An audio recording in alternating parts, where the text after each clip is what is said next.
જૂનાગઢમાં નેતાઓના બેફામ વાણી વિલાસ સામે લોકોમાં રોષ છે। કેશોદ ખાતે જાહેર સભામાં વાણી વિલાસ થયો છે। સભાને સંબોધતા ભાજપ નેતા જીતુ વાઘાણીનું નિવેદન સામે આવ્યું છે।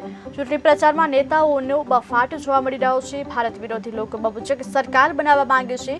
ભારત વિરોધી લોકો પાછલા બારણેથી સક્રિય થયા હોવાનું જીતુ વાઘાણીએ નિવેદન આપ્યું છે। સરકાર આવે તો ભારત દબાય, ભારત આગળ ન આવે એવા અનેક લોકો વિશ્વના દેશોના નામ મારે નથી આપવા, એવા ઘણા દેશો છે। તમે સમજો માણસ છો, સમજી જાજો। ભારતના વિરોધી હિત શત્રુઓ જેમને અહીંયા પગ પેસારા કરવા છે, અહીંયા પાછલા બાણેથી રાજ કરવું છે, એવી બબુચક સરકારને બેસાડવા માંગે છે।